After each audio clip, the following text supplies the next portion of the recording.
One of the other aspects of Act 46 was this concept of adequacy. So Vermont Constitution requires equity. Constitutions in many other states require adequacy, that the state fund an adequate education. We don't have that requirement, but there was strong feeling that we ought to look at that. So there was a provision to hire a contractor to do a study in Vermont of what it would cost to provide an adequate education. So Picus Associates, which did a study of our funding system a few years ago, conducted this study, and they said essentially we spend the right amount of money in K through 12 education. We spend $140 million too much in special education and about $30 million too much in administration. So the creation of these larger, more efficient districts should deal with the $30 million in excess administrative expenses and make that piece more efficient. So this led to a bill this year to talk a little bit about what's in the legislature at the moment. Yes. We did a bill in the House Education Committee and just sent it over, so Dave and his colleagues will have a chance to look at this in the Senate.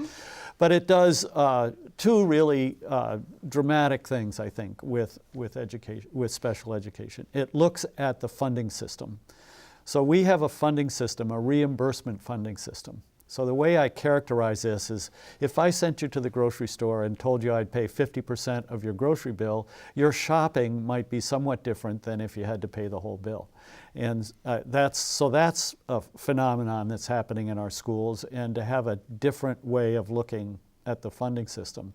At the same time, in order to avoid too much expense in the reimbursement system, we require a tremendous amount of paperwork and justification on the part of school teachers and principals and superintendents that increases administrative costs and requires them to do a lot of documentation. I think it's every 15 minutes of a special educator's time has to be documented.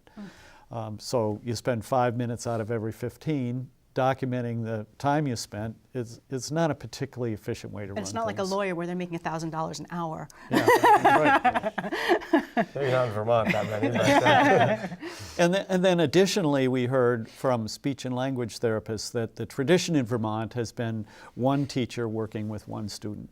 And the evidence is that one teacher working with 4 speech and language students is the better model.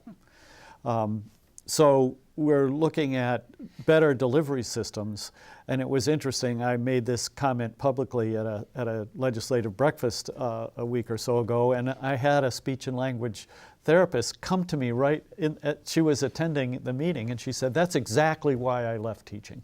Huh. That she was frustrated with the one-on-one model.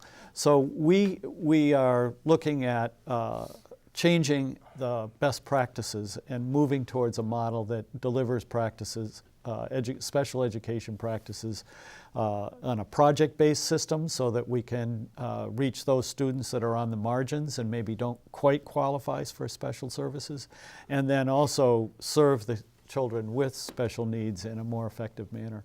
So I think we're pretty excited about that bill.